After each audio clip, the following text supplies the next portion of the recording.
کۆمپانیای بێشکان دەستی بە کار کردەوە لە پرۆژەی بە دووسایدکردنی ڕێگای کەلار دەربەندیخان سلێمانی. کۆمپانیاکە بە پێی خەرجیە و بڕەپارەیە کار لە پرۆژەکە دەکات کە حکوومەت دەیداتێ کاویش هەفتانە بڕی 200 ملیۆن دینارە. دەستمان کردەوە بە ئیشکردن لە پرۆژەکەیە بە هیوای ئەوەی کەوە حکوومەت لە دوای مانگەوە تەرخانکردنی پارەی نەختینەمان بۆ ئینکە خەرجکات لە بانقا داینێ ئینشاءڵڵا کە داینە ئێمە بە گۆڕێکی تاوە ئیشەکەین ئێستا چەند زۆنێکە ئیشەکەین ئەگەر پارەکە تەرخان کراوە لە بانقا دانرا ئێمە شەو ڕۆژەکەینە ئیشوە ئینشاءڵڵا بەڵکو پرۆژەکە بگەینە ئەنجام. ئەمڕۆ یەکەم ڕۆژی دەستپێکردنەوەی کار بوو لە پرۆژەکە. بڕیارە بۆ ماوەی 1 مانگ بە جوڵەیەکی کەم کار بکرێت. ئەگەر حکوومەت بڕەپارەی زیاتر بدات مەودای کارکردن لە پرۆژەکە فراوانتر دەکرێت.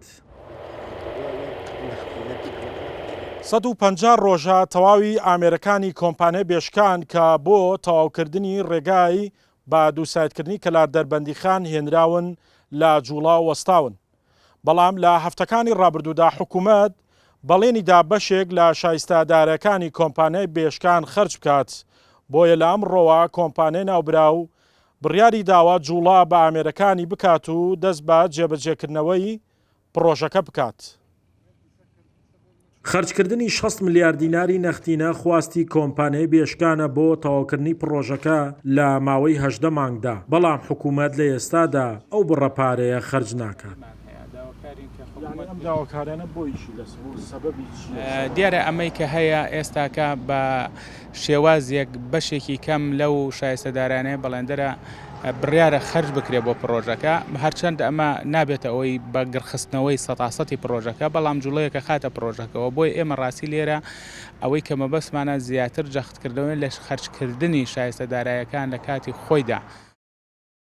ئەم پرۆژەیە بە دوو قۆناغ دەست بە کارکردن تێدا کرا و قۆناغی یەکەم بە دووری 21 کیلۆمەتر کۆتایی هاتووە و قۆناغی دووەمیش 40 کیلۆمەتر درێژی دەبێت و لە 156 تەواو بووە و بودجەی تەواوکاری پرۆژەکەش 136 ملیارد دینار دەبێت.